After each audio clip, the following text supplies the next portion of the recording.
All right, everybody, welcome to the second Kinesiooutdoors podcast. The goal of this podcast is to educate and inspire you to enjoy being outside, whatever that may be. I like hunting, fishing, hiking, biking, running.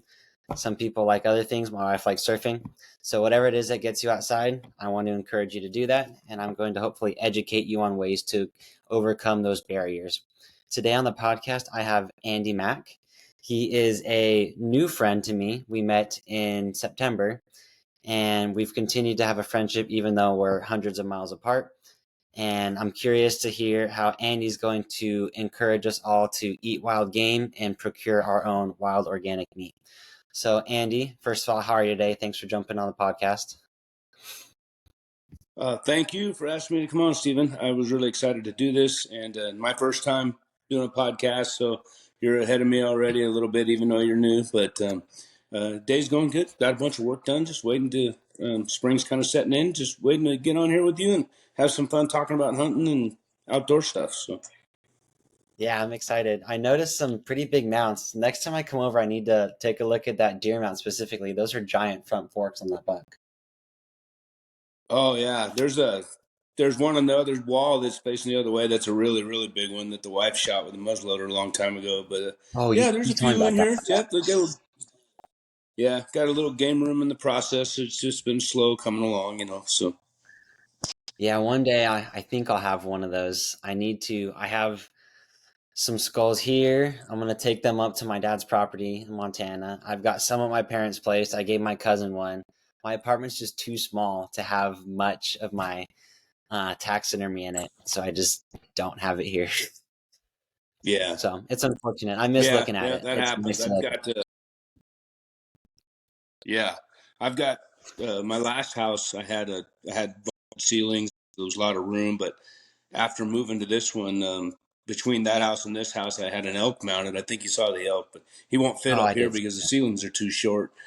The pedestal mount, yeah. So I mean, it happens, Yeah. but yeah. So he's in the living room downstairs. All right. Well, let's get into the first question. So I kind of introduced you. I want to know, Andy, who are you?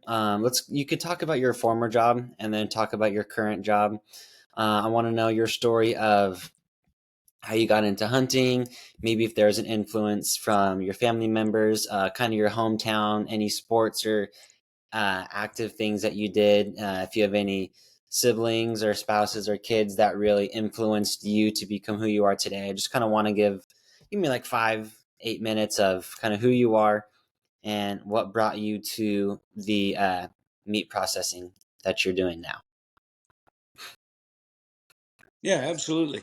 So I was born in Sparks, Nevada, which is just outside of Reno. A lot of people know that, but it's basically connected to Reno. And my stepfather married my mom when I was 4. That's pretty relevant to me in my life because he came from a hunting background. He came from a kind of really rural Missouri. Rode a bike out here to Nevada, or there to Nevada, when he was 18 from Missouri, which is crazy. But just a kind of a, for lack of a better term, a very outdoorsy, like for that generation, like a man's man kind of guy, which really, he was really the supreme mentor in all things outdoors for me. And I'm really thankful. He's dead now, but I mean, that's one of the best things he ever did for me, was get me involved in the outdoors. So kind of a funny story. When I was 5, he was going dove hunting and with a buddy of his. And I can kind of remember some of this, especially the last part I'm about to tell you. But for some reason, I already had a big passion for hunting. Not really sure why. He always said that you must have been in a past life like a mountain man or a pioneer or something. But so I guess I was throwing a fit that I wanted to go hunting. I was pretty mad. And the answer I was given was, when you're old enough, you can go hunting. And I said, when will I be old enough? And he said, when you can, probably just on the fly, like any dad, he said, when you can shave.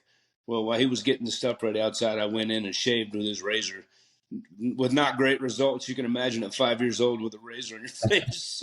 But I got to go hunting, and there's a pretty good picture of me, and I'm all smiles, but I got a lot of little tissue papers on my face too. So anyway, yeah, he was really a big Western guy, really into chucker was a big part of my life, probably the biggest part of my life, and mule deer. A lot of mule deer hunting. Shot my first mule deer at 12, and um, Mhm. at at that age, that time when I was 12, my dad's hunting buddy was a guy named Ray, and we went out to Ray's house. We had 3 deer that we killed up in the Ruby Mountains in Nevada there, and they butchered them, and I helped as best I could at 12, and did what I could. But I was already you could have told me that I had to eat broken glass to enjoy hunting. I would have probably done it. So it didn't really matter. I loved every part of it.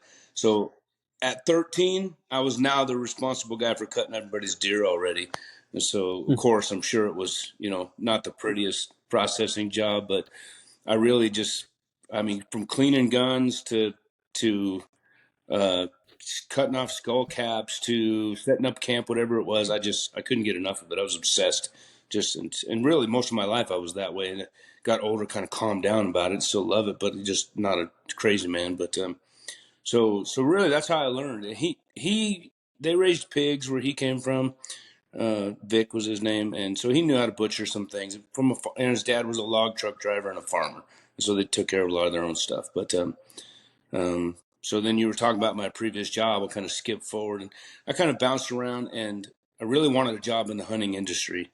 So did the guys I ran with and everything. I left home kind of early and just was looking to do that, and just really wasn't panning out for me. A lot of things didn't exist yet, like cell phones, Yeah. at least not to the consumer. Internet, stuff like that wasn't out there, so it was a little different trying to find a job, But I I ended up getting married kind of young, and I realized, and she had children, and I was like, man, I need a career like right now. And so Mhm. I was thinking about going into nursing school. So I started doing the prereqs rather for nursing school while I was working as a surgical orderly at a hospital in Reno. And one of the nurses in the operating area, a surgical nurse, she came up to me and a group of guys and said, hey, do any of you guys want to be highway patrolmen for the state of Nevada? I had no intention on being a cop. I was thinking game warden. I was on the fence. I did go to college for one semester with the idea I'd be a game warden. And basically, when and Fish and Game came and talked about how low the turnover rate was, I was like, oh my gosh, I'm never going to get a job there. So anyway, so I said yes to skip forward. Yeah, I'll give it a shot. And so I applied with the highway patrol and everything. Well, it took about 2 years to get through the application process. It was really Hmm. slow back then, and in that time, I was getting frustrated. And really, I was still going to college, just very few, like 2 classes a semester. And then I applied to a guide school in Montana. They used to have, I don't know if they have guide schools anymore, but they used to have guide schools. So you probably Where do. was You're that one shaking your at? head. Yeah. So anyway, so I applied for a guide. That was Irv Malnerich was the guy's name. And it Where in was, I think it Montana? was in Bozeman is where the school Uh-huh. was. Okay. Bozeman. Yeah. There's a guide So I school by was my just dad's going to move the property whole, in Idaho, oh, nice. Very nice. like I didn't know if they a even couple had miles guide away. schools anymore, really. Yeah, yeah, they do. Oh, wow. Yeah. Yeah. I wonder, it would be curious if it's the same, like maybe a generation of that guy's, or the guy's last name was Malnerich. I have to ask your dad. So just Yeah, see, or I'll look it let's up. find But out. yeah, kind of a crazy last name. But so anyway, and I had been discussing it with my then wife, and just be like, we're not going to make much money, but I got to do this. This is my life. Blah blah blah blah blah. We're going to move to Montana, which is where she was from, so it wasn't as big of a shock to her. And literally the day I scrounged up the money to go to the guide school and put it in an envelope, got home that day from running around doing groceries, and I was going to put it in the mailbox that day, send it off, my tuition, everything to go. And there was a letter in the mailbox from the highway patrol saying I'd been hired. Mhm. It was just the craziest thing, man, just like fate. And so I went that way instead, and I did that for 25 years. Some good things that relate to the outdoors. When you're in that job, you do get to spend a lot of time outdoors, and a lot of men and women in that field are outdoor focused on you name it. Like you said earlier, bicycling, wakeboarding, hiking, fishing, hunting, etc. Well, I ended up getting in with a group of guys and got involved in 4-H in kind of a rural town in Winnemucca, Nevada, and I started cutting pigs for a lot of people, processing pigs, and that branched out into doing livestock for ranchers, doing slaughters, sometimes just a slaughter, sometimes the whole thing. So I just kept growing in skill. No real formal training, just learning on the go. And of course, once the internet came out, it made things a lot easier. But so anyway, so then I've spent quite a bit of my career in the Highway Patrol out in the away from home, away from Sparks area.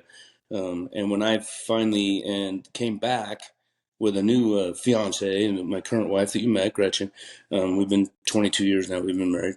When I came back to Reno, that year that we moved from Elko, Nevada to Reno, we had 2 deer tags, a antelope tag, and a cow elk tag, all in the month of September.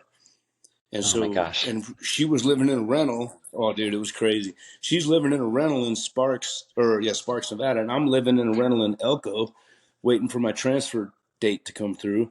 And as we killed all those animals, we got all 4, but I told her I don't have the time to butcher these animals. We don't have the place either because I'm in a rental, and the one in Sparks was really nice. Lady didn't want anything like that done there, so I said, let's just use a butcher. Well, I did use 2 different butchers because I wasn't happy with the first one, and then my buddy, I wasn't happy with the second one when I got that back either. And my buddies were telling me, "Oh, ever since you left, man, Reno, there's no good butchers. So and so closed down. You should start cutting meat," because I had cut all their meat. So that put the notion in my head, that oh Mm-hmm. yeah, I should do that. And I've been cutting meat for 40. That first deer, was 42 years ago, and I would say every season of my adult life, I've cut multiple animals for friends, and some years I've had 30 to 50 animals in a year, But anyway, so I retired, moved up here to Idaho 5 years ago. Life still works, and it was a goal of mine when I retired. After that, I wasn't necessarily going to do it, but I thought if I decide to get back to work, I'm gonna open up a little meat processing deal. So that's what I did, and that's in a very short story. That's how I got where I am now. So. I think that's an awesome story. And it's kind of cool that throughout your life, it kind of led to it a little bit more. Like, oh, I was into hunting. Great. I Mm-hmm. was butchering. I was participating in every way as much as I could. And then you enjoy the butchering. And then next thing you know, you're butchering everybody in the house. And then you're butchering for 4-H and now for Mm-hmm. friends. And kind of in the back of your mind of, I like doing this. Maybe in the future, if I get bored when I'm retired, I'll do it. So I think that's pretty cool that it's just like a Yeah, continuing thing in your life. So that kind of gets yeah, to my it's next a good way question. to even. Go ahead, sir. Yeah, so the next question was hobbies and interests. Well, it sounds like your hobbies and interests are butchering meat, hunting. I think you like fishing, right? I forgot. Yeah, yep. I like fishing. Fish a lot. In fact, there's a 67-pound king right there that I caught in Alaska. So just to show you that I do like fishing, because that takes some commitment to go up there and catch a fish. Oh I'm yeah. sure you know that, but yeah, hiking. I love hiking. I've done more hiking just for the sake of hiking since I've been retired than I ever did the rest of my life. But I have a lot of free time, so and it helps kind of shake off the winter, weight. Also up here, the winter kind of gets a little slow, but yeah, I like shooting. I like shooting bows, as you know. Not all that. I wouldn't call myself great at it, but I love shooting it. It's a fun thing to do, and archery hunting as well. I like riding mountain bikes. I like pretty much just being outdoors as much as possible. The last week I've been cutting timber down on my land. I love it. I just love doing Mhm. that. Just anything outdoors. But hunting is really, if I had to quit everything, that'd be the one thing I'd never quit. I just don't. It sounds morbid, but I just don't think I'd want to even be on Earth if I couldn't hunt. So Yeah, it sounds like that's a part of you, right? Something that yes, sir. for Yeah, some it's reason it's a it's a it's a part of you. yeah. I Well, just that's consider it very just cool. a deep culture, So Yeah, sounds like we're pretty aligned. So now let's get into the story of how we met, kind of how our friendship grew. And the reason this is included with all my podcast guests is I try to approach things in a way, and you'll see where I'm going with this because as you met my dad, um, I try to be kind of more quiet, humble, and observe people and learn about people as they are. I don't want to go into any meeting with somebody, um, giving them ideas about me, having ideas about them. I like to just meet people as they are. And if they're amazing, great. And if they're not my cup of tea, no problem. You know, nice to meet you. Maybe see you never. But I don't want to go into anything being rude or standoffish or above anybody. And I also don't want to give anybody the wrong impression. I just think that everybody has something to offer. Whether or not what they have to offer is something that I enjoy, that's another thing. So, do you want to tell the story of how we became pretty quick friends? I Yeah. think that you'd be a better storyteller with it than I would. Well, I don't know about that. Yeah, but I would love to tell it. So and you know, hopefully through this recording, I hope I'm able to express the importance and the karma that I find in meeting your family. We'll see. We'll see if I can get it through or not. So anyway, so yeah, so I started my business this year, and I put out a lot of flyers, kind of all over the panhandle of Idaho, and you gave me a call. Your dad had killed an elk over in Montana during archery season, and I think actually was it your wife that gave me a call, or was it you? One of the two of you gave me a call. It was towards pretty Probably early in me the or my season mom. too. I don't remember. I, It I was think the opening day of first one, Montana. and then after that it was yeah, yep. And your dad killed Yeah. a cow with his bow, Mm-hmm. and you guys had seen my flyer at the in Clark Fork, right on the border of Montana and Idaho, which is that turned out to be the best place I could have put a flyer. I got a lot of business from there, but and it had this cow coming in, and I wasn't that busy yet, and I also would like to keep the possibility open. I even advertise such. If I'm able to come meet somebody and make it a little easier on them, I will. If I can get away from the butcher shop and go meet them. And so you and I talked a little bit. Then next person I heard from was your mother, just arranging bringing this cow to me, and we met in Sandpoint. I met your wife and your mom, and took the elk and came back to the shop and started taking care of the elk, hang it and everything. And over the next few days, your family just put a beat down on the critters of Montana. You guys are. I was blown away. Because you're really, like you said, you are an observant guy. You kind of stand back, and you're very easygoing. And not that I had judged you one way or another, but every time the phone rang, it seemed like another Mignone was killing an animal. I'm like, these guys are some freaking killers, man. I loved it. And you guys kept bringing them to me. And it was kind of funny because along the way, I was learning things about running a business, and not so much you, but a little bit your dad and your brother were learning some things about not hunting, but after the shot, we kind of explored some things together, and it was really fun, and I really enjoyed it. And it was my pleasure to do the work for your family. Your brother was super fun to talk to. He's really he's quite the character. He has a lot of personality coming out of him. Yeah, and I ended up doing a couple critters for him and did a Euro mount for his deer and stuff. And yeah, he was a funny dude. But yeah, and I got to talk to your mom several times, your dad a few times, and I think I cut your dad's elk, your brother's elk, your brother's deer, and then yours. We just kept yours cool till you could take it home and Yeah. take care of it yourself. Yeah. So, but that's how we met. But it was kind of funny because then one thing led to another. You had a string, your bow. The string came off. You destrung your bow while you're sneaking through the woods, and sadly to say, the only archery shop I know of in the area, they were not that responsive to your needs. And so we got together, and through some patience and your engineering type mind, you were able to use some stuff I had to get your boat back together. So it just kept on, our paths just kept meeting. I don't know how to explain it better than that, but it really, that this September, there were 3 clients. And when I say clients, I'll call them Mignones one client, all of you, and then 2 other clients that I just really made a connection with. And I think it's because I was so eager to do this and really excited. And I just got really lucky. The first 2 were guides.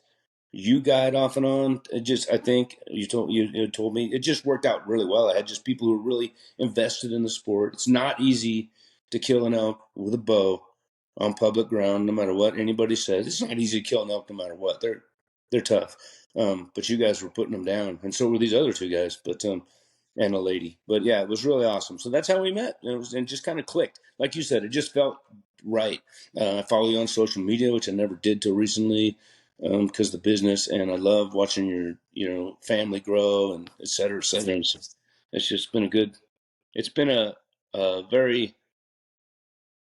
a good opportunity to make a new friend because of this little business and because you happen to see the flyer and there's not a lot of options up here for meat cutting.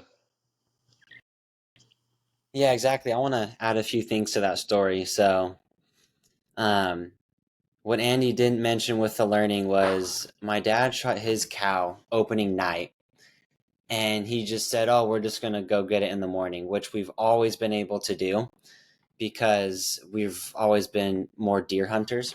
Every time we got an elk, it was in the morning, or my dad's one elk he got at night, and a few years past, um, he watched it die, so then he just walked right over to it. So my dad, when we found his elk the next morning, it was laying on its side. So half of the meat was actually spoiled because it was laying on its side. It was September 2nd to the 3rd.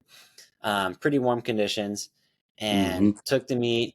Andy, you took it all, and then had to give us the tough phone call of, hey, bad news. Half your meat's no good. Which, if anybody's going to get that call, my dad's a perfect person. It's just him and my mom. They don't eat a lot, each of them. They're just not big eaters. So if anyone's going to lose half an elk, my dad's like the perfect person, especially because it's his fault. So he's not going to blame you. So after that, Yes. with my elk, because I shot my bull that night. Yeah, the morning we found my dad's, which was second day of season. That night I shot my elk, couldn't find it, went out and found mine. Luckily it was cooler. I think it rained that night, so mine was fine. And then that night, so then this is now Monday night. Oh, I don't know if I told you, Andy, we called in my brother's bull and it stood 8 yards from me when he shot it. Did I tell you that? No, he didn't. That's sweet. Oh, okay. Yeah, I'll tell you real quick. So my brother's never been a big game hunter, and he sees me and my dad 2 days in a row get two elk with a bow. He's like, "Oh yeah, this I'm gonna do this, no problem." And we're like, "Yo, okay, buddy." So I called an elk. Yeah. I probably was calling for like 45 minutes to an hour, and then I see him like really fidgety, which is you're not supposed to be fidgety when you're sitting down and someone's calling, right? So this bull walks in Yeah. and up the hill from him in the tree line. We're in a clearing, and then it comes down to me. So if like this point of my finger is the elk, I'm 8 yards away here, and a couple little saplings, and I'm like crunched in a ball Holy. trying to not be seen. And he's staring at me hard, like drooling, silent, came in silent. And my brother shoots it. So I had my bow because I had a deer tag, and I was like, oh, if a doe steps out, I'm just going to shoot a doe. Like they taste great. Well, he Yeah. shoots it, and I hear it hit, and I watch the arrow hit. So I start cow calling as loud as I can, and it stops. I don't know how far it was. In my head, I was like, I think it's about 60. All I could see was forward of its shoulder. So I put my 60-yard pin right in the middle of its neck because, a bull's neck is still like 2 feet tall. I was like, it's already hit. If Oh I can yeah. just get any more injury on it, it's going to be better. And I shot. Mm-hmm. Well, turns out it was 69 yards. Since my bow is pretty fast, I hit it and I got a real big slice open and like near the jugular. And that dude bled and bled and bled. And all of us were like, we've got all of our flashlights. We've got 45 minutes of daylight. We're like, we're finding this bull. We're not losing an ounce more of elk meat. It's too tasty. And the whole time we're like, man, Andy's going to be so proud of us because we're going to find this bull tonight. Well, we ended up finding it. And then the next day we took him to you. So, Mm-hmm. yeah, we got you 3 elk in 3 days to hang or butcher or both, which was pretty cool. Yeah. And then we got It was you awesome. a white-tailed doe like 2 days later. So, yeah, we were able to Mm-hmm. pretty fortunately get things done. Oh, that's right. It was a doe. Yeah. Yeah. You guys were killing stuff, man. But on your bull though too, you ended up opening up the femurs on yours too, so that helped also. When Yeah, because you mine had and to my leave yours out brothers. overnight. So, yeah, Yeah, yeah. yeah. We So that opened the was good. femurs I up mean, as soon as we could. So yeah, why don't you mention yeah. that really But I quick? mean, Because uh, yeah, go ahead. Especially coming from Nevada, you know how to cool an animal down. So why don't you give us like yes. it's September, deer or elk, it's over 80 degrees, the meat's hot, you're gonna cool it down. What are you gonna do? Give us like Hmm. a 5 minute summary on how you're gonna cool that meat down so you lose no meat if possible. Absolutely. The most important thing to do is get the hide off of it. The hide is like I mean, just like being in a sleeping bag, and the animal, when the animal dies, it still possesses all that heat, that biological body heat that is running 101 temp, whatever. It's going to slowly start to dissipate. But with that giant thick, especially on an elk, that giant thick hide on there, and the skin's so thick, and then the hair itself, it's just really keeping that heat bottled in. That's why where your dad's cow was laying on her, the downhill side, the side against the ground, has even a harder time of releasing heat. The hottest part of that animal is really at the center of the bones, all the way down to the marrow, the thickest parts of the meat, and right to the center of the bones. It's going to be the last thing that cools off, really, because it's so deep. Just simple physics, really. Um, but getting the hide off, number one. If you can get air to all sides of the animal, and i.e., quarter it and hang it in the trees, even if you can get in the trees in the dark, air is your friend. Get the hide off, get air on it, because the air will start drying it out. It'll start creating that glaze or husk, people like to call it, both, and it starts to dry out the outside. Yes, you will lose a little meat, but you're going to lose a lot of meat if you let it spoil, obviously. If you have to be out there for a couple days and you don't have a way to get that thing into ice, and like you said, Nevada, this was commonplace. Um, we would, and I still recommend this, at night, have the animal exposed to the air, hanging in the tree, either the whole thing or quarters. If it's an elk, I'd quarter it because it's too hard to get into a tree, but also just because you just really need, there's more surface area. And a deer, you quarter up and a lot easier. Or, I mean, you can hang a hole and be fine. Um, and if you are going to hang a deer hole, by the way, you get a stick or something to spread the rib cage open, just more air coming out. Just wedge it in there like a horizontal part of a crucifix, just push the ribs open. But if you can open it up to the air at night in the shade, obviously, because in the will be the next day when the sun comes up, have that thing wrapped up in an old sleeping bag, not just game bags, a sleeping bag, and out of the sun still, because the sleeping bag will do the same thing it does for the heat. It's going to insulate the cold. The animal can't produce any more heat now because it's dead, obviously. And when you cool the meat down, the only thing that's going to heat that meat back up is ambient temperature or direct sunlight or a combination of both. If you can keep the direct sunlight off it and hold the cold in with a sleeping bag, even better. And we used to hunt, October deer a lot until I got older. We started going muzzler hunting more, but which was September. But October deer, we'd stay in camp when we'd have like party tags. Somebody might kill a deer first day, we'd still be there 7 days later, and that deer would be fine. And it would be 75 degrees in the day, 50 at night, and really 40 is the magic number. You're trying to keep an animal under 40 or under because the wrong kind of bacteria grows above 40. But if you do what I just said, it's more than likely it'll be fine. The bigger an animal, the harder it is, like when it comes to elk. That's what I talked to your dad, and I was so appreciative that your dad was kind about, because I didn't want to make that phone call, and I hate telling somebody that, and he was not the only one by far. He was the only person who showed an interest in learning, though. I will tell you that. Other guys were upset, and they should be, not at me, but they were just like, yeah, that was it. They wanted to shut her down. But your dad uh, was receptive and willing to listen. And what I told him was, sometimes on elk hunts I've been on, especially archery ones, sometimes you end up building a bonfire and it's just an all nighter, man. If you got enough light battery for your headlights and you just start, basic tracking principles. If you lose the blood, which a lot of times with elk you can't see much blood, just start doing ever widening circles to cross something. It's not easy. The first bull I ever shot was with a muzzleloader, and we spent 3 days looking for him, and I never found him. So I understand how it goes, but it's tough with elk. But if you can get them open, and if you can't, just like we said, if you can't, um, get them out that night on an elk. You can do what we just said. You can split from the knee to the hip. You'll see the meat. It's really the round and the sirloin. You'll see where they connect, but don't. This is one thing I want people to know. Don't get freaked out about making cuts in it. It's okay.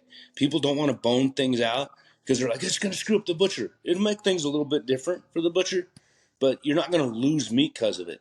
Something that might have been a steak might not have to be burger, but you're still going to get meat, right? And if you have to bone something out and you don't know how to bone something out like the right way, just get the meat off the bone or get the bone out of the meat, or open up like you did the femur on the inside of the leg so that you can see the femur and peel the meat back so that heat comes out of it. That's the heaviest spot, like I was saying.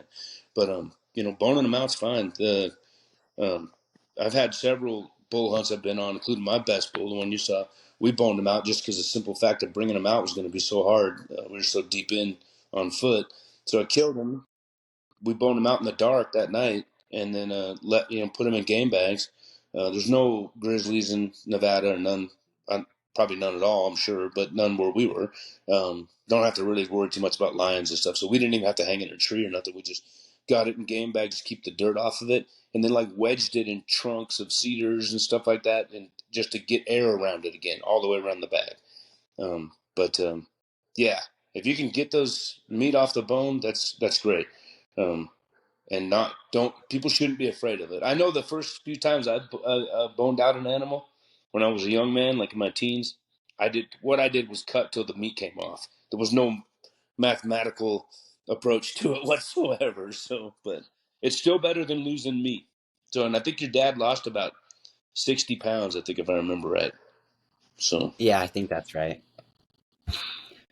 yeah, Well, I think what we but I should do, love I yeah, think what we should do either together or you on your own is if you have a whole leg, record an example. It could be, 1-2 minute video of the cut that you would make. Because you mentioned, so what I did is yeah, I cut to the femur right on the inside of the leg because there's muscle separation there. So you can kind of just pull it apart with your hand, right? yes, And then once you get to the yeah, femur, then you're exactly, just yep, going to run your knife all the way around the femur. So if your arm's a femur, you just go all the way around it. yeah, Well, still to people that's intimidating. So I wonder if it would benefit people, maybe your future clientele, to have a yes, 2 minute reference video of, hey, this is a way to do it. It gets the heat out very quickly. You can still hang it. The meat's still going to be hanging onto the bone, just closer to the knee joint rather than at the hip socket. I think we should do that. I right, think that would benefit people if we made just a 2 minute video yeah. showing this is the cut, this is what it's going to look like.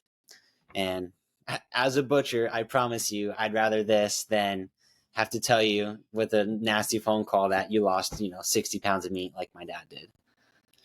Yeah, exactly. Yep. So no, that's a good idea. My sister's a butcher and has been longer than me, even as far as like professional butcher. And Mm-hmm. she has done a few videos of stuff just to help me. She's made me a better butcher like recently because she does commercial at volume, like a couple hundred, 220 or so animals a year, just game animals. But yeah, that would be a good idea. There's a good video too. There's a few videos out there, but I'll do them also. But there's a really good one on just removing that femur bone completely, Mm-hmm. by the Bearded Butcher called. You've seen Okay. them, I'm sure. They've got one where they Yeah. just take. He kind of goes fast, so you have to look. You got to, if you haven't done it before, you might have to rewind it a couple times. But because he does, he's just so used to doing it. But he takes the whole femur out in a matter of like 45 seconds on an elk, and just the femur's gone then. So the meat's still attached at the knee to the Yep. what we would call a tib fib, the hock, but Mm-hmm. the femur's gone. It's completely gone. And then that meat's laid out open like you split a loaf of bread in half and then but not all the way, like French bread, and then open it up like you're gonna make a sandwich. And Yep. that just cools off so fast. Basically what you did as well. He just cut the femur all the way out and tossed it in the garbage. So Yeah, I mean that works too. Plus, then you don't have but to carry the yeah. femur. So Yeah. yeah, I think that Yeah, would be exactly. something that would Exactly. benefit a lot of people. Yeah, great idea. Cool. All right. Well, can you remind me when turkey season opens in the Panhandle of Idaho? Because we open in 13 days. Us too, April 15th. Okay, sweet. So Yeah, I same time, am a 15th. Yeah, I'm I'm a excited. new turkey hunter. I'm not very good at it. I've gotten a couple Yeah, toms. I just had access to places with big toms, so I was able to get two like 9+ inch beard toms just because I had access. That's all there is to it. nice. Um, Yeah. and I am not a fan of turkey. However, I have found that if I take turkey breast and I grind it, so now I have ground turkey. Mm-hmm. I love a white chili Yes. with wild turkey. It's so good to me. So Ooh, I'm curious if you that would wanted be to good. go into some turkey butchering and then maybe some example recipes that people might like because I don't like wild turkey or any turkey really. Wild turkey legs especially are Yeah. super tough. I've tried it in the instant pot and I've ruined them. So if you could go through maybe ways that you would recommend people, at least if they're going to take it to a butcher or just if they're going to do it on their own, maybe some kind of best practices and then give some idea recipes for people to try. Like I love the jerky recipe you gave me. I've used it a bunch of times. Everybody loves it. So I know you've got good recipes under your Yeah. sleeve. Oh yeah, I got some. Yeah, I printed out a few for people on a sheet last year, but I didn't give them all out. But yeah, but no, that jerky is a good way to do them. But so I've only started hunting wild turkey since I moved up here, Oh, in okay. 2019, and I like eating them. Um, I like shooting them. They're kind of fun. It just fills the gap for me. I don't chucker hunt much anymore because it's too far to go. And my last, probably my last bird dog is she's kind of getting old. It's hard. I took her out a couple times last year, just kicked her butt. So it fills my bird hunting need. But and up in Idaho, you can kill 6 a year if you're in the right units. And Oh. 2 of those can be toms in the spring. It's ridiculous. 2 can be toms only in the spring, and then the other 4 can in the fall can be either sex, or you can kill all 6 in the fall of either sex also. So it's crazy, but it's really fun. So anyway, so the first turkey I killed, wild turkey, in 2019, I said, I'm going to do this like a regular turkey. I'm going to do it on a Traeger. We were going over some Mhm. people's house for Thanksgiving, and there was already going to be a regular turkey, a domestic turkey. And I said, I'll make this one as well. Well, the problem with this is my opinion. Well, it's not an opinion. You can find this information out there also. The problem with cooking them that way is they don't have enough fat on them, just like Yep. every other wild animal that's struggling to survive. They don't get fat and lazy, and so little fat. This was a nice tom. I called him in. I was really excited. I was like, "Woo!" That kind of got my heart going. 2 toms. They came running in, just angry, just wanting to get in there so bad. But and actually, my wife was going to shoot. I said, "You shoot one, and then after you shoot, I'll shoot the other if he's still there." And when they got close, her nerves got the better of her. She just shook her head at me to say, "No, I'm not going to shoot." So I just shot one, and then I was so excited I just shot the one, even though I had 2 tags. But it the skin on that turkey, even when I plucked it, it would rip Hmm. and tear because it was so thin, Yep. and that's where your fat is, right? Some of it. And so anyway, I did it on the Traeger. I did like it. The people at the party said they liked it, but I don't think they really liked it. So, but what I did was I followed a basic Traeger recipe for a turkey. However, I added the inside of the turkey, and I've done this with geese and swans before shooting those. I stuffed the turkey full of oranges and apple slices. No stuffing, just a lot of citrus, oranges and apples. A lot of that floating around in the pan it was in. Wine, a lot of wine. I kept on basting it with wine constantly, a red Hmm. wine. I think it was a Cabernet or I don't know what, a red wine anyway. Had onions floating around in there. And I had rubbed that entire turkey carcass inside and out and where I could under the skin. I rubbed it with butter, softened up butter in my hands, like gross, Hmm. butter, and then stuffed pads of butter all over the place. It was a ridiculous amount of butter. It literally was like a cardiac arrest in a pan, is what it looked like. But it was so important, I think, to keep it moist. You know what I mean? And it wasn't that dry. It was pretty moist. The people who didn't like it, I think, what they said, they didn't say they didn't like it. They said it doesn't taste like regular turkey. Well, that's true. It's not gonna. I described it as turkey like amped up to volume 10. It tastes like turkey with a really heavy turkey flavor. It's like when people eat a family farm raised beef versus a commercial beef, and it tastes different. It does. to me, it tastes more like it's beef ramped up, you know. But another good way I've tried them is and I'll get into butcher them here in a minute, but cut the usable pieces of meat, mainly the breast. This is the easier part to do with the breast, into fingers, you know, like chicken fingers type of thing, with the grain, which is from like north to south on the sternum. That would be with the grain, or south to north, whatever. And then roll them in a mustard egg. I use 1 tablespoon of mustard to 1 egg, and I do that until I have enough batter to dredge it in. And so maybe 3 tablespoons of bread, or of mustard rather, and 3 eggs. Whip that all together, and then use flour, or what I like to use is crushed cornflakes for Mm-hmm. a coating, and then roll it in that, and then fry it really super hot. That's a good way to eat them too for people, and it stays moist. And that flour and stuff, which is not necessarily good for you, but it just makes people like that taste. We're used to that taste, I guess, in general.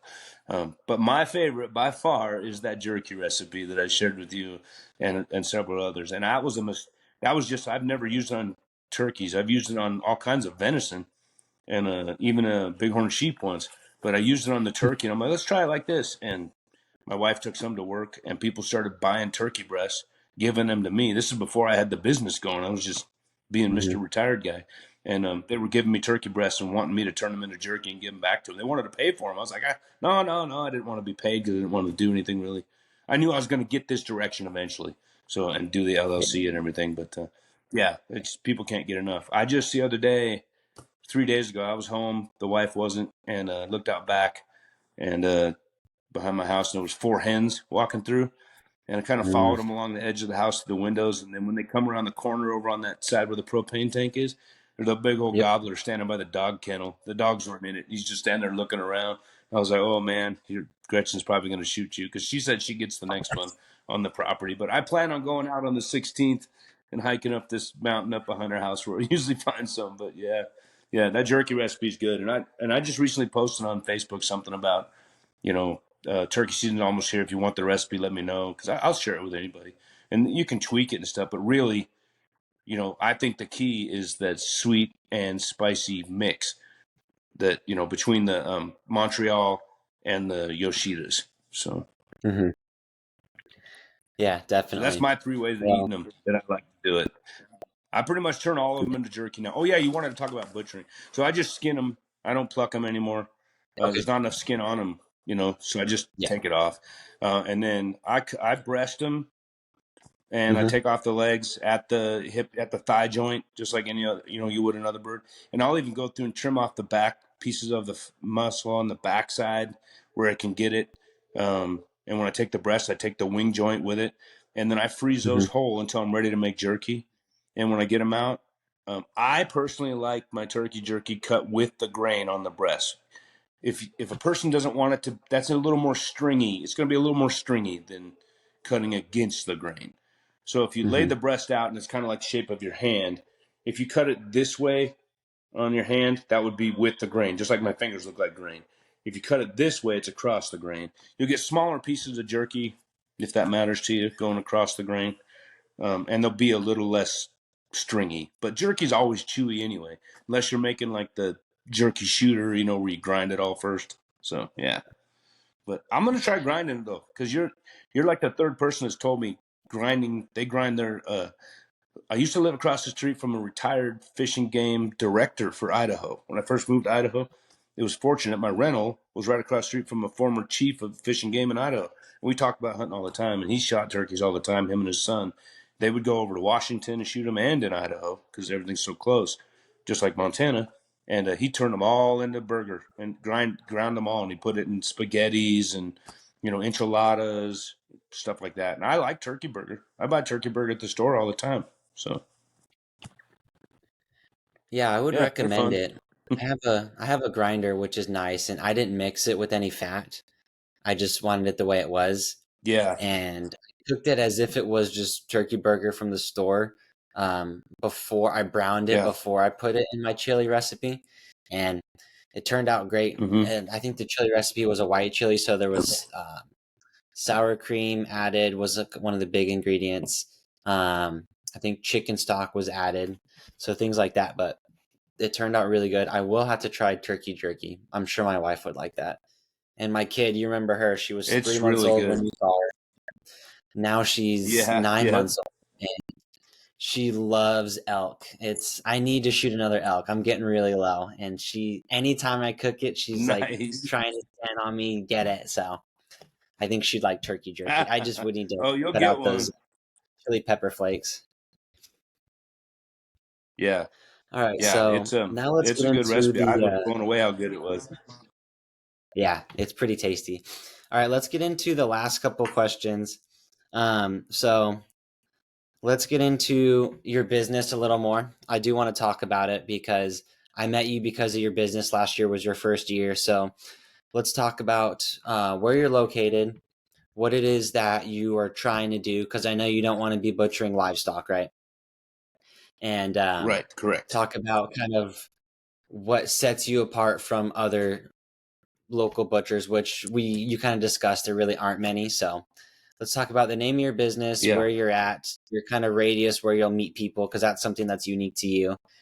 And then what it is that people can expect when they, like, let's say I call you tomorrow, I get a spring bear tag. I call you tomorrow, I got a bear down. I'd like to meet you in the afternoon. What can I expect that conversation to look like? So let's kind of go through those questions. Excellent. All righty, cool. So the business is Max Meats, Max like a possessive meats, and like you said, I just do wild game. I did turn down quite a few farm to table beef last year and a couple pigs and some other stuff, but I was thinking about doing that also, but I enjoy what I do now, and I don't want to make it to where I don't enjoy it, kind of a thing. So what I did, I took a tiny home and ended up building a cooler in there as well as a cut room. So it's basically mobile. I thought I'd be mobile, but I haven't had to be so far. So I've got a pretty set cut list, the normal one most people would see, plus some extras I can make, sausage, but I can't cure or smoke or literally, like almost by definition, cook anything because I'm not set up for that to be legal through the state health inspector, FDA, any of that stuff. So you wouldn't necessarily need FDA, but you need the state health inspector stuff.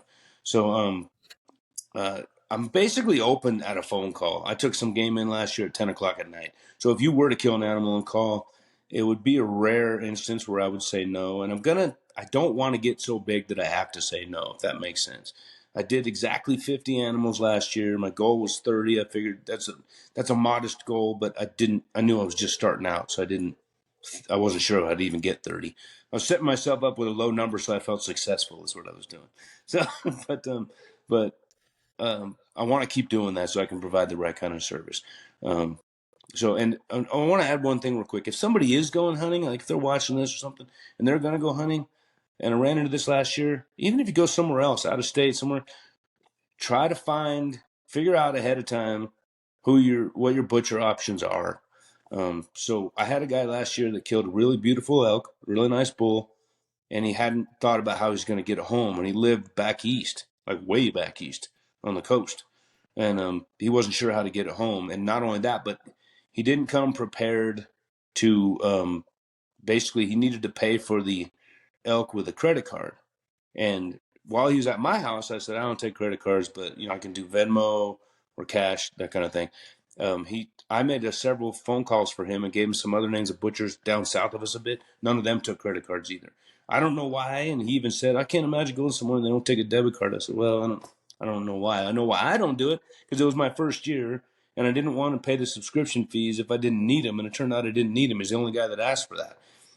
Especially with Venmo out there, it makes things pretty easy. But anyway, and so this gentleman not only wasn't set for that, didn't know how to get it home, um, wasn't sure of a lot of things. I ended up helping him quite a bit, and we got it flown back to him by me becoming basically a commercial user of Alaska Air Cargo, so I could ship things fairly cheap, stuff like that.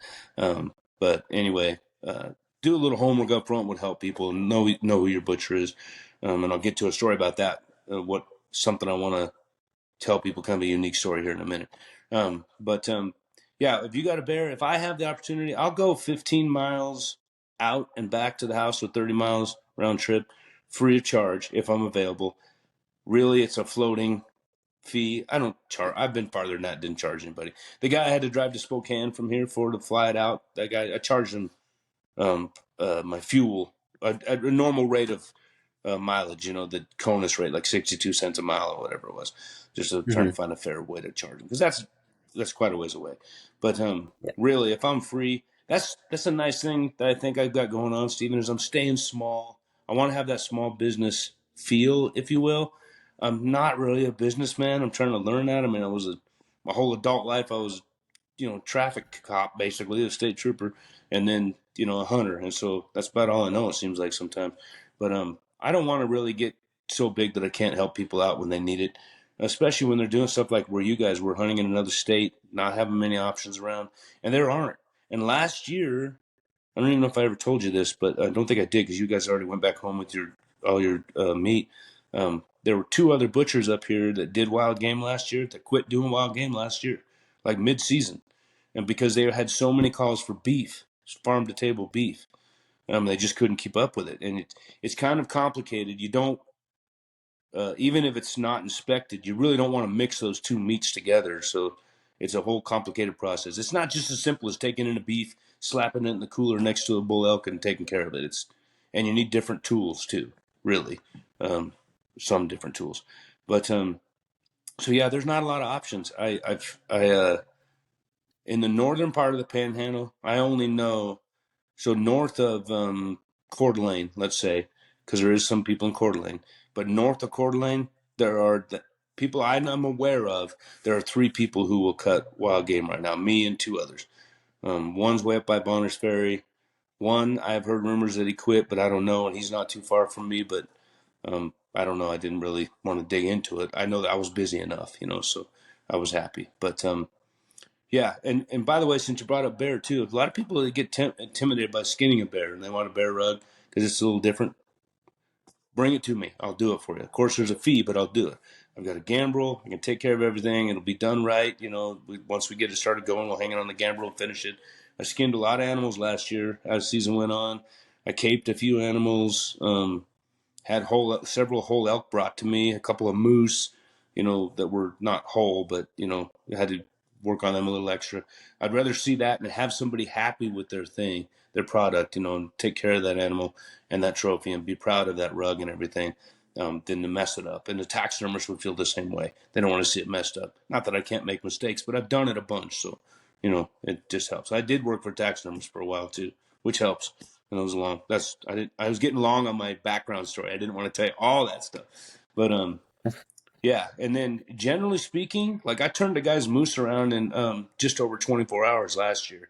I can get stuff done pretty fast if it's necessary. Like had a couple other guys, two guys hunting. They killed a cow, and they had 2 more days in season left to hunt in Idaho, and then they were going to leave the next day after season closed if they didn't kill anything. And they lived back east, also same state on the Georgia is where the state was, and they needed a quick turnaround, and packaged up and dry ice, the whole thing, all that stuff. But that's another thing I found out. There's not that many places up here that sell dry ice either, so another thing to think about before you go somewhere hunting. Um, but yeah, I can get stuff pretty quick. Turn around, get it back to you. It'll all be packaged. We'll get it in boxes or cool. If you got a cooler, we'll put it in boxes. Everything labeled and dated, and you know, um, that's kind of how the process will go. And if I can, like I said, we'll meet somewhere. Like we met, me and your family, and us. We met every time until you guys came to the house a couple times, but we met to pick up animals every time there in Sandpoint. And nice meeting locations, easy to find each other. Um, you guys had a cooler, I had a cooler, just took it back, hung it, brought the cut sheet with me so I can figure out what you want.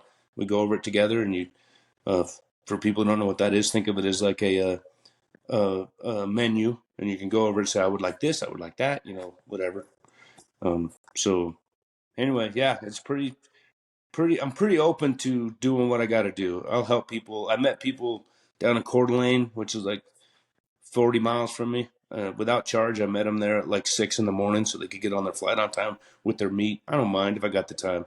I can't guarantee it, and I learned that as I went, because if I'm away from the shop, like getting that one bull back to Georgia through Alaska Air Cargo, getting that taken care of, buying the guys coolers, doing all the measurements, working with Alaska Air Cargo to make sure I got the dimensions right, the weight, all that.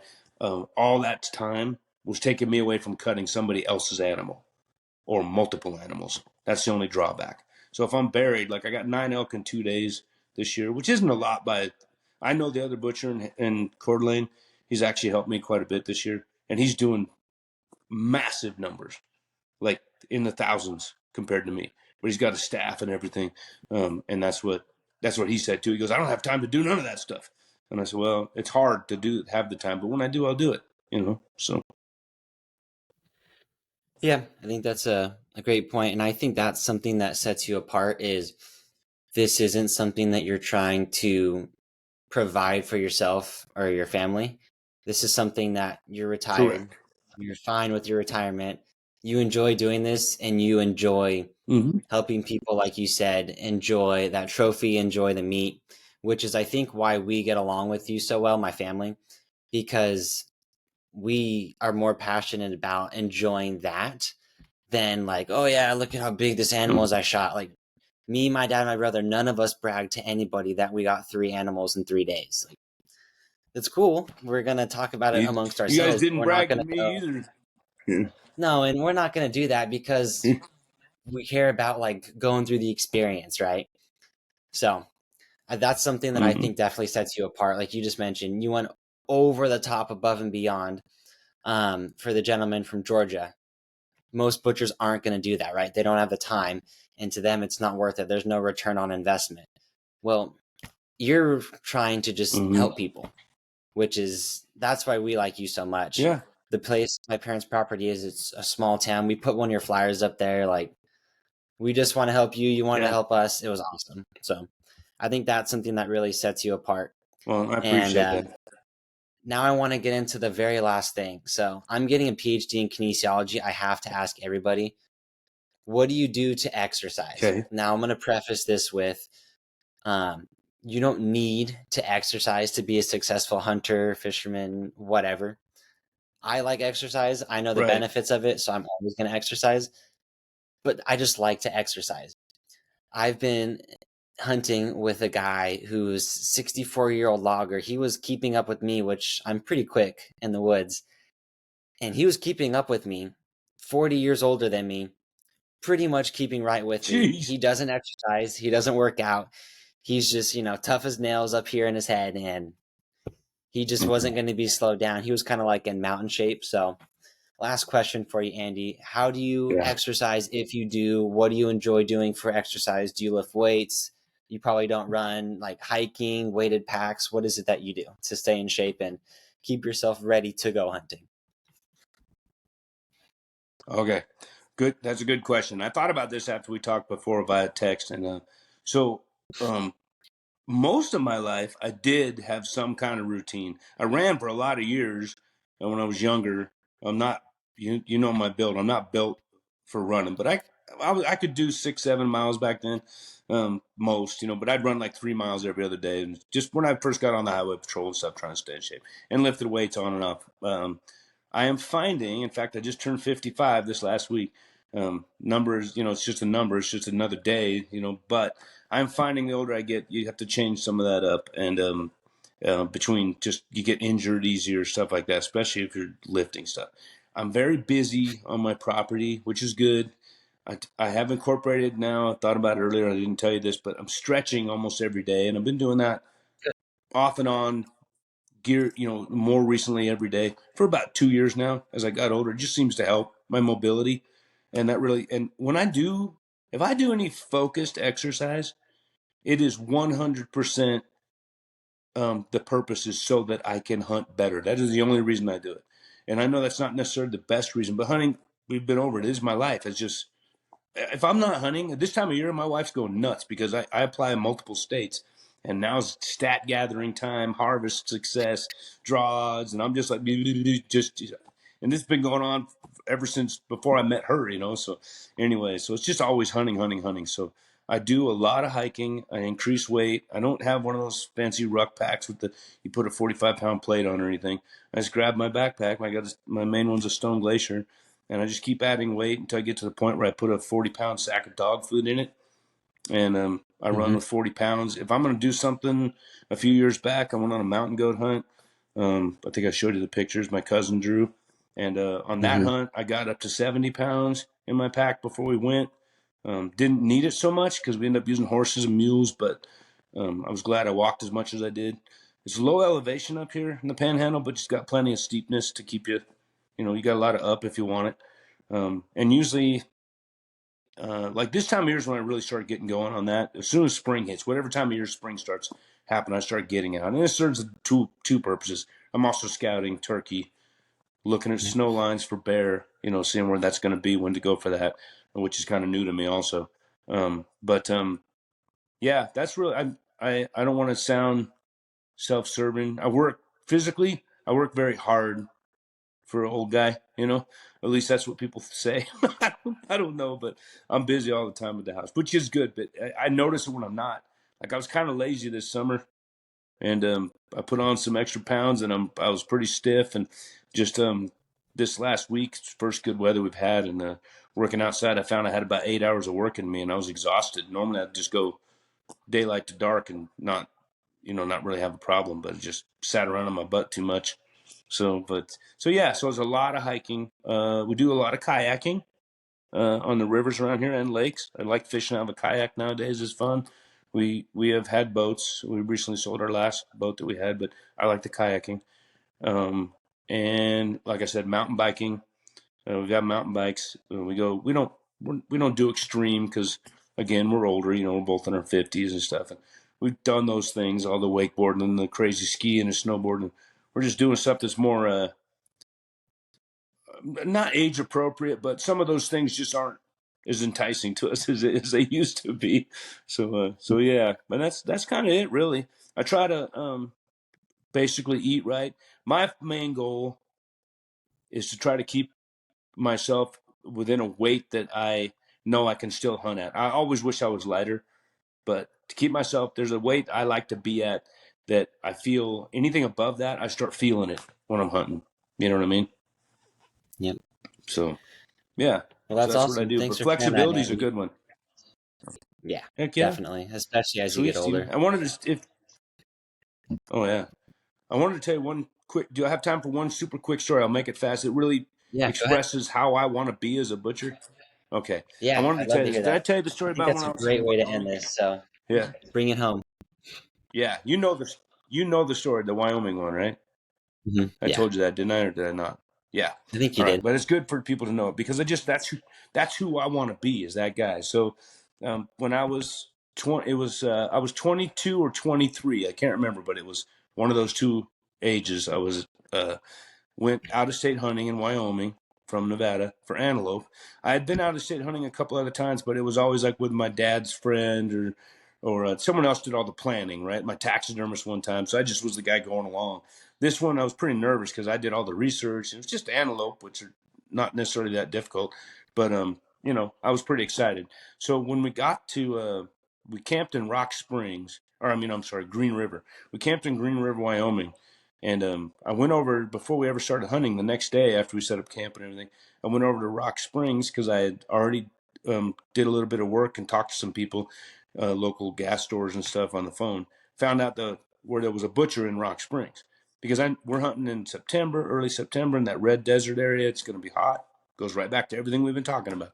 And so I wanted this meat taken care of. I can't afford to pay anybody to, poverty is the mother of all hard work. So I can't pay anybody to do it, but I need to keep the meat cold. And we have 4 tags to fill. And I'm like, there's no way I'm going to be able to keep 4 animals cool in this desert if we're, and you can't really keep them on ice because you don't want them wet. You can, but you don't want to do it too long. A lot of things going on there. So I found this butcher and met him and did the pre-work, right? And this is a long time ago, 1992. Did the pre-work, said, yeah, we're up here. We got 4 tags. Going to try to kill some antelope. Can we just hang them here and then take them home? And he goes, yeah, no problem. And I think he was charging $5 a day to hang them. And he already had a full cooler. It wasn't the first, it wasn't the opener. And I'm like, oh, man. So anyway, and he's a commercial butcher too. So we left. We started killing antelope and bringing them to this guy. And we only killed one at a time. We were hunting kind of far out of town and just didn't want to have that problem. So killed an antelope, brought it to the butcher. He hung it. We'd talk, and he was just super friendly, right? And unbeknownst to me, he's making an impression on me this whole time that I still think about nowadays. Um, as I had told you. So anyway, so we're bringing stuff to him. So we get our last antelope in there, and by now it's almost like we're friends, like you and me. We're talking just normal, not like a guy who's paying a guy for a service. You know what I mean? We're just having conversations about life and stuff at his butcher shop, and he's complaining about guys shooting antelope with too big of rounds. Like this was shot with a 300 Ultra Mag or whatever. I don't even know if that was around then. Probably a 338 or something. But anyway, we're just BSing. And again, I'm a kid. This is a grown man to me. This guy could have been my dad. I'm just a kid, right? Or that's how I felt anyway at that age.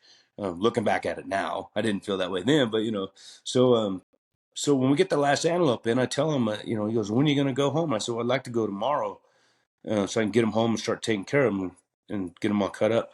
And he's like, "Well, what time do you want to go?" And I said, "Well, as early as possible. I'm really nervous about them, getting too hot. And I brought coolers, but I want to put them in the coolers, and I'm going to get them from you and bone them out, or because they were all. I think I brought them in all whole because they're so little, but I was going to bone them all the way so I had more room, right? Because I had like 2 or 3 coolers total with my own food in them and stuff too.